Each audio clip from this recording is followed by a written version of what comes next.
Hi students, how are you?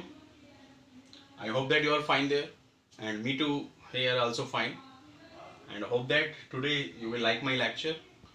Today I deliver my lecture for 8th class and chapter name is A Country Boy, and section B, and this chapter is from unit 2.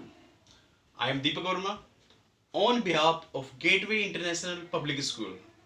I am providing you my English lecture and hope that you will like it, and we will clear this chapter by reading methods of the whole chapter, and also I will clear the meaning of the hard words and hope that you will understand the chapter in a better manner. And if you have any query, so you can just send me your queries to at my WhatsApp number what I told you in the last class, and hope that you will understand the chapter in a better manner. Okay, now we start the chapter. Chapter name, A Country Boy. एक country boy means to से कि एक ऐसा लड़का जो एक छोटे से गांव या छोटे से कस्बे से बिलोंग करता है. A boy which who belongs to a village और a small town is called a country boy. यानी कि ऐसे लड़के की कहानी है जो एक छोटे से गांव से या छोटी सी बस्ती से बिलोंग करता था, संबंध रखता था.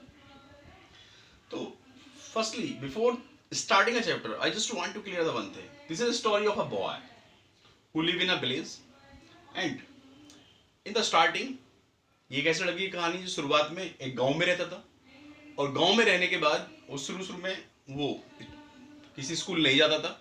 और ये 8-9 साल के लड़के की कहानी है जो अपने फादर की फाइनेंशियली हेल्प करने के लिए वो कहीं काम करता था एज ए चाइल्ड लेबर.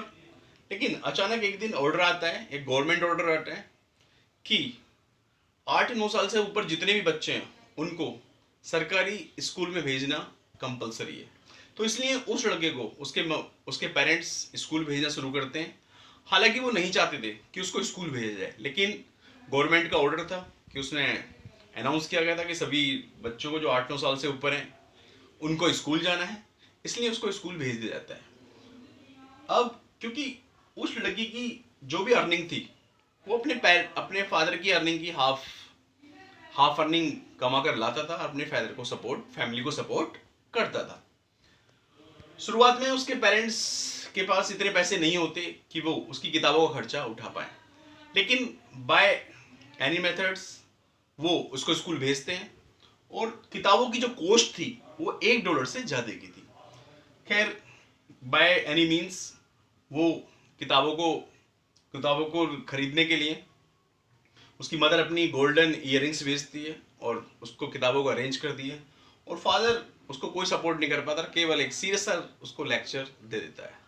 इसके बाद जब वो स्कूल जाता है, स्कूल जाने के बाद कुछ दिनों तक 3-4 दिन तक उसकी पढ़ाई नहीं होती है, 4-5 दिन तक उसकी पढ़ाई नहीं होती है. वो सुबह जल्दी मॉर्निंग में पहुंच जाता है, तो वहाँ उसको पता चलता है कि टीचर अभी भी सोया हुआ है, जो करीब 10 बजे से अपना लेक्चर शुरू करेंगे. इसलिए वो घर वापस आ जाता है. जब वो घर वापस आ जाता है, फिर उसका एक चैप्टर शुरू होता है. उस चैप्टर में कलरफुल जब पेज देखता है तो थोड़ा वो एक्साइटेड होता है. और उस बुक्स में उस सबसे पहले जो चैप्टर था वो उसकी मदर के बारे में बताया गया, फिर फादर के बारे में बताया जाता है, फिर उसके ब्रदर और इस तरह फैमिली के बारे में बताया जाता है. अचानक एक दिन क्या होता है कि उसकी जो ग्रैंड मदर होती हैं वो देखती हैं कि फैमिली में सभी लोगों के बारे में चैप्टर समझाया जा रहा है, लेकिन ग्रैंड पेरेंट्स के बारे में कोई चैप्टर नहीं पढ़ाया जा रहा. इसलिए उनको लगता है कि शायद फैमिली में उनकी जो वैल्यू है वो कम हो रही है, उनका रेस्पेक्ट घट रहा है. और उस बात की कंप्लेंट वो उसके फादर से करते हैं. फादर से कंप्लेंट होने के बाद जो है फादर डिसीजन लेता है कि उसको स्कूल आगे से नहीं भेजा जाएगा. तो it is a short summary of this chapter. Now we will discuss the chapter by reading methods. Now we will read the chapter. Have you met children who have never been to school? क्या आप कभी ऐसे बच्चों से मिले हो जो कभी स्कूल नहीं जाते? Why do some children stay at home? कुछ बच्चे घरों पर क्यों रुकते हैं? While other go to school, जबकि दूसरे स्कूल जाते हैं. Discuss. So now we will find this answer कि why do some children stay at home while other go. We will find out the answer from this chapter. A boy in the country gets to be at least half. एक गांव का जो लड़का था उसको करीब आधा आधा आधी उसको कमाई हो जाती थी as useful as a grown up, जितना कि बड़े लोग कमाते थे। By the time he is 8 और 9 ईयर्स ओल्ड, जब वो 8 या 9 साल का था। कहने का मतलब है कि जितनी अर्निंग बड़ों को होती थी उसकी हाफ अर्निंग उसको मिल जाती थी। He can weed in the springs. Spring का मतलब वसंत ऋतु में वो क्या करता, वीड का मतलब है अनवांटेड प्लांट्स, जो घास फूस उगे आती है उनको हटाता था। And harvested the bundle in the summer. और गर्मियों में क्या करता था, गर्मियों में जो कटी फसल होती थी उसके वो बंडल बांधता था। दैट बीइंग द केस, इस केस होने के नाते, who would wish to send him go to school. कोई पेरेंट्स नहीं चाहेगा कि जो एक लड़का हाफ अर्निंग कर रहा है उसको स्कूल भेजा जाए। बट एन ऑफिशियल प्रोक्लेमेशन, लेकिन एक ऑफिशियल प्रोक्लेमेशन का मतलब है प्रोक्लेमेशन का मतलब है कि एक अनाउंसमेंट हुआ गवर्नमेंट की तरफ से, had been issued in the city, शहर में घोषित हुआ कि unless a boy over 6 years of age was sent to the school, कि जितने भी 6 साल से ऊपर के बच्चे हैं उनको स्कूल भेजा जाए। Some adult in the family would go to jail. अगर वो लोग इन बच्चों को स्कूल नहीं भेजेंगे तो जो बड़े लोग हैं घर के उनको जेल हो सकती है। This is why the country boy of this story went to the school. इसलिए इस कहानी का जो लड़का होता है जिसके बारे में ये स्टोरी है उसको स्कूल भेजा गया। On his first day at the school he came back with 8 books. पहले दिन ही वो 8 बुकों के साथ घर पर आया। His parents and grand parents all gathered around him. उसके पेरेंट्स और जो ग्रांड पेरेंट्स थे, दादा दादी, उसके चारों तरफ इकट्ठे हो जाते हैं। And marvelled at the picture in the books. Marvelled का मतलब सरप्राइज्ड, मार्वल्ड एट सरप्राइज भी होता है, इसका मीनिंग तारीफ करने भी होता है। और वो जो बुक्स के अंदर जो जो जो तस्वीरें होती हैं उनको देखकर वो हैरान होते हैं और उनकी तारीफ करते हैं। But look, the people in the pictures are not Chinese, none of them wear the kind of the clothes we do, the grandfather exclaimed suddenly। अचानक उसके ग्रैंडफादर कहते हैं कि देखो, इस बुक्स में जो पिक्चर्स हैं वो चाइनीज लोग नहीं है, यानी कि चीन के लोग नहीं है, और ना ही उन लोगों ने क्या कर रखा है, हमारी जैसी ड्रेस पहन रखी है। अचानक इस बात को लेकर ग्रैंडफादर जो है उन्होंने रिएक्ट किया। The teacher says the books cost $1.20। Teacher ने बताया कि इस बुक की जो कॉस्ट है वो $1.20 है। The boy interjected. लड़का थोड़ा सा क्या हुआ, लड़का थोड़ा सा उसको हेजिटेट हुआ। एंड हिज स्टेटमेंट स्टंड, और उसकी stunned everyone like a clap of thunder. और लड़के ने जैसी कॉस्ट बताई, तो किताब की कॉस्ट बताई, उसने फैमिली में हर किसी को हैरान कर दिया। और ऐसा लगा कि जैसे कि वहाँ कोई बिजली कड़क गई हो। क्लैप ऑफ थंडर का मतलब कोई बिजली की गड़गड़ाहट होना, और स्टंट का मतलब हक्के बक्के रहना, सरप्राइज होना। Grandfather was the first to speak. सबसे पहले ग्रैंडफादर ने कहा, the cheek of them. Cheek of them का मतलब जैसे बुक में लिखा हुआ है, हाउ डेयर दे, उनकी ऐसा कहने की हिम्मत कैसे हुई। First we have to send our boy to them. सबसे पहले हमने अपना लड़का उनके पास भेजा। And then they make us pay for books. अब हमें बुक्स की कीमत ही देनी पड़ेगी। He has hardly gone to the school for a day. अभी वो मुश्किल से एक ही दिन स्कूल गया है। And it has cost us more than $1 already. और उन्होंने हमें पहले से इसकी कीमत $1 से ज्यादा बता दी है। Who can afford such school. कौन इस ऐसी स्कूल को अफोर्ड कर सकता है। अफोर्ड का मतलब कि किताबों की कॉस्ट कौन टॉलरेट करेगा। हम इन किताबों की कॉस्ट को टॉलरेट नहीं कर सकते, यानी इसका खर्चा नहीं उठा सकते। I should think one book ought to be enough to start with. और वो उनका कहना है ग्रैंड मदर का कि एक ही किताब स्कूल की स्टार्टिंग करने के लिए काफ़ी है। They can get another after they have finish that. जब उसकी ये बुक खत्म हो जाएगी तो हम दूसरी किताब बाद में ले लेंगे। ग्रैंड फादर सेड, ऐसा ग्रैंड फादर ने कहा। Moreover why should it cost so much when there are only 3 or 4 characters on the page. वो कह रहा है इतनी इस बुक की कीमत इतनी क्यों है जबकि इस पे केवल 3 या 4 कैरेक्टर्स के बारे में दिया हुआ है पूरी बुक में। Grandmother wanted to know. अब ग्रैंड मदर जानना चाहती थी। The books they had marvelled at a few minutes. वो किताब जिसकी वो कुछ देर पहले तारीफ कर रहे थे, suddenly became a cause for depression. अचानक उनके लिए दुख का कारण बन जाती है। डिप्रेशन का मतलब है दुख। They discussed it at a length and finally decide to accept the calamity. अब उन लोगों ने इसके बारे में डिस्कस किया और अंत में उन्होंने स्वीकार कर लिया कि उनको किताब खरीदनी पड़ेगी, एंड पे द अमाउंट रिक्वायर्ड, और वो बाकी का जो पैसा जरूरी था उसको देते हैं, since it was the first time, ये पहली बार था, to make up the sum, पैसा पूरा करने के लिए, the boy's mothers had to contribute the money got from 2 pairs of earning she had already sold, और उसकी मदर को अपनी 2 ईयरिंग बेचनी पड़ी अपनी बच्चे की किताब की कॉस्ट पूरी करने के लिए.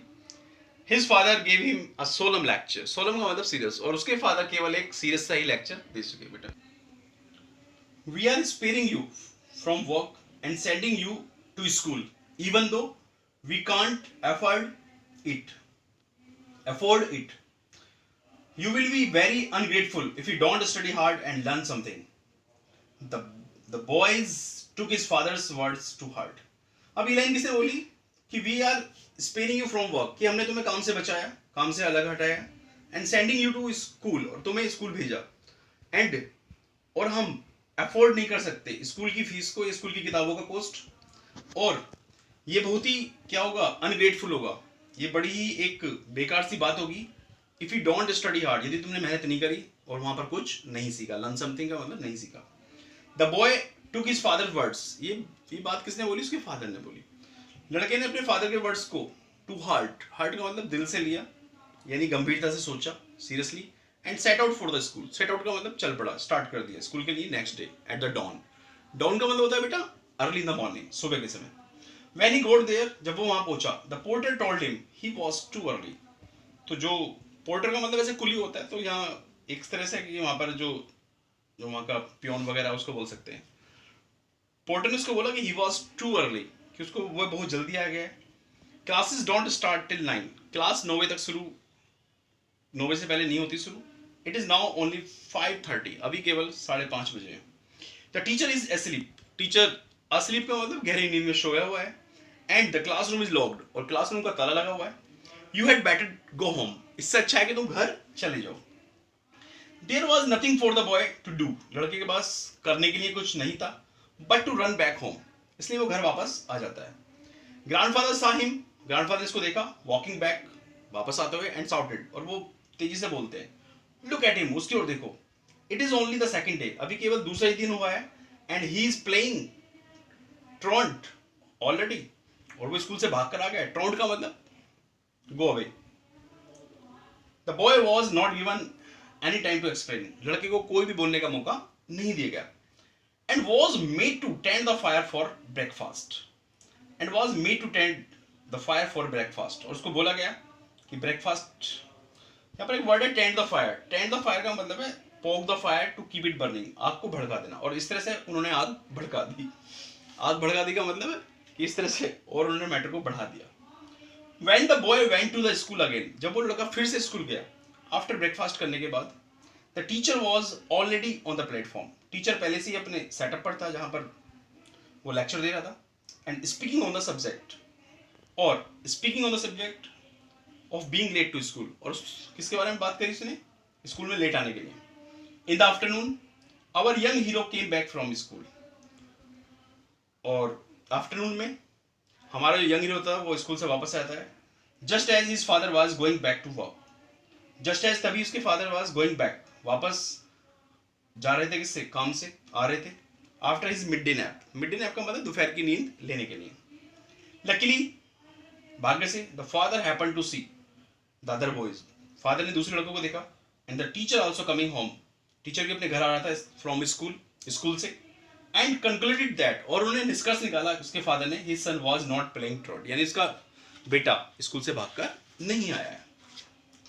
The first 6 days of the school were taken up with the first lesson in the reader, केवल शुरू के 4-5 दिन में, 6 दिन में केवल पहला चैप्टर पढ़ाया गया विद द टेक्स्ट. और उसमें क्या लिखा हुआ था चैप्टर में, दिस इज ममा, किसके बारे में था पहला चैप्टर, उसकी मम्मा के बारे में. The boy diligently read this text over and over, उस लड़के ने सिंसियरली, डिलीजेंटली का मतलब सिंसियरली, बार बार चैप्टर को पढ़ा. But every time he read, हर बार वो पढ़ता this is mama, his mother's heart would jump, और उसकी माँ का जो हृदय था वो खुशी से जंपिंग करता, क्योंकि पहला चैप्टर उसकी माँ के बारे में था.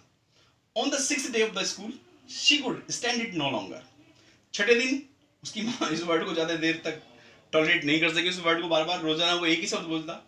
सी snatched the book from him, उन्होंने उससे किताब छीन ली। एंड क्राइड और चिल्लाई, let me see who your mother is, मैं देखती हूँ तुम्हारी माँ कौन है। One look at the picture, picture देखने के बाद the lady with leather shoes, एक लेडी जिसने लेदर के शूज पहने थे, बॉब्ड हेयर, छोटे बाल थे, बॉब्ड हेयर का मतलब small hair, and long dress, और उसने लंबी सी ड्रेस पहन की थी। And the mother burst into the loud wails, और उसकी माँ तेजी से हंसने लगी।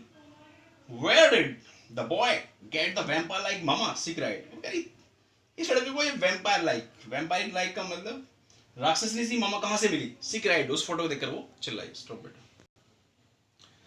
Eight this father said to the boy, इस बात के ऊपर फादर ने अपने बेटे से कहा, ask your teacher whose mama this real is, उन्होंने कहा कि अपने टीचर से पूछो कि ये किसकी मम्मी है जो इस बुक में दिखाई गई है। Maybe it is the teacher's mama, क्या ये टीचर की मम्मी है। The next morning the teacher told the class, teacher ने क्लास में बताया, one who wants to learn must not be afraid, अगर जो बच्चा, जो स्टूडेंट्स कुछ सीखना चाहता है या कुछ जानना चाहता है, उसको डरने की जरूरत नहीं है। टू आस्क क्वेश्चन, वो कोई भी क्वेश्चन पूछ सकता है। Anyone who has a question should at once ask his teacher in the school और हिज पेरेंट्स एट होम, उन्होंने कहा कि अगर किसी बच्चे को क्वेरी है तो वो स्कूल में टीचर से पूछ सकते हैं और घर पर अपने पेरेंट्स से। At this our hero stood up, इस बात पर वो जो लड़के था, जो मेन कैरेक्टर है, वो खड़ा हुआ और उसने पूछा, and ask the reader says, जो भी इस किताब को पढ़ते हैं वो कहते हैं, रीडर सेज, जो पढ़ने वाले हैं वो कहते हैं, this is mama, whose mama is she really, उन्होंने कहा कि सर ये जो बुक में रियली जो मदर है, ये जो ममा है, किसकी मम्मी है। द टीचर ने आंसर दिया पेशेंसली का मतलब धैर्य के साथ, it is the mama of anyone who happens to read the book, उन्होंने कहा ये किसी की मम्मी हो सकती है जो इस चैप्टर को पढ़ते हैं। डू यू अंडरस्टैंड नाउ, क्या तुम समझे। No the boy said. This embarrassed the teacher, इस बात ने, एम्बरेस का मतलब परेशानी में डाल दिया टीचर को, अ लिटिल, थोड़ा सा, बट ही रिमेन्ड पेशेंट, लेकिन वो उसने धैर्य नहीं खोया। We are going to do the second lesson today, उन्होंने बोला कि सेकेंड लेसन हम आज ही करेंगे। ये चैप्टर किसके बारे में, दिस इज पापा, लुक एवरीवन, देखो दिस इज पापा, द मैन विद स्पेक्टिकल्स, जिन्होंने चश्मा पहन रखा है, स्पेक्टिकल्स का मतलब चश्मा, एंड पार्टेड हेयर, और उनके जो बाल है वो बिखरे हुए हैं, पार्टेड का मतलब बिखरना। आफ्टर स्कूल के बाद, the mother was still worried, माँ अभी भी चिंतित थी, about who the woman in the picture was, कि वो जो चैप्टर में वो मामा के बारे में पढ़ रहा था वो कौन है लेडी, या वो किसकी पिक्चर है। But when she heard her sons repeating, लेकिन जब उसने सुना अपने बेटे को रिपीट करते हुए दिस इज पापा, कि अब वो पापा वाला चैप्टर पढ़ रहा है, शी डिड नॉट डेयर, उसने हिम्मत नहीं करी टू परस्यू द क्वेश्चन पूछने की। बीइंग अफ्रेड, डरकर, her husband might want to know, इस बात से डरकर कि शायद उसके हस्बैंड पूछेंगे कि when she had found a new पापा फॉर देयर सन, कि उसको उसके बेटे के लिए उसको नया पापा कहाँ से मिल गया, इसलिए उसने आज पापा के बारे में कोई क्वेश्चन नहीं किया, क्योंकि वो डर गई, क्योंकि उसका हस्बैंड उसके बारे में पूछेगा, हाँ ये कौन है पापा नया। She could not understand, वो नहीं समझ पाई, why the book insisted on presenting people with papa and mama, कि क्यों इस बुक में पापा और मम्मा के बारे में दे रखा है, when they had them already, जबकि उस लड़के के मम्मी पापा पहले से हैं, तो मम्मी पापा के बारे में क्यों दे रखा है, ये मम्मी पापा किसके हैं। A few days later, the book learned 2 new sentences, अब उस लड़के ने 2 सेंटेंस सीख लिए। क्या सेंटेंस थे वो, the ox tends the fire, कि ox tends the fire, कि बैल ने आग लगा दी, and the horse eats noodle, और जो घोड़ा था उसने नूडल खा लिए। उसने 2 सेंटेंस सीखे कि ऑक्स ने, बैल ने आग लगा दी, भड़का दी, और घोड़े ने नूडल्स खाना सीखा। ही रीड द टेक्स्ट, उसने इस किताब को पढ़ा ओवर 1000 ऑफ टाइम, हजारों बार। दे हैड एन ऑक्स, उनके पास एक ऑक्स था और एक हॉर्स था, but he had never seen the horse eat noodles and he was sure the ox could not tend the fire. उनके पास ऑलरेडी पहले से ही क्या था, ऑक्स भी था और हॉर्स भी था, लेकिन उनके ऑक्स ना तो कभी आग जला सकता था और ना ही उसने अपने घोड़े को कभी भी नूडल्स खाते देखा। But could the book be wrong, क्या ये किताब रॉन्ग हो सकती है, उस लड़के ने सोचा। Since he could not answer this question, इसलिए वो इन क्वेश्चनों के जवाब नहीं दे सका। ही ओबेड हिज टीचर्स इंस्ट्रक्शन, उसने अपने टीचर के इंस्ट्रक्शन को फॉलो किया। And ask his father about it, और उसने अपने फादर से पूछा, मतलब जैसे उसके टीचर ने कहा था घर पर आप कोई भी क्वेरी अपने फादर पेरेंट्स से पूछ सकते हो और स्कूल में मुझसे।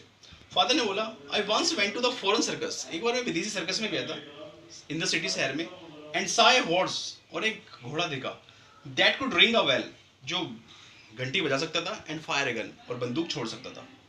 Perhaps the book is talking about the search horses and oxen. शायद ये किताब ऐसी ही है जो इन घोड़ों के और ऑक्सन के बारे में बता रही है। Following day, उस दिन he asked the teacher, उसने टीचर से पूछा, is this ox that can tend a fire?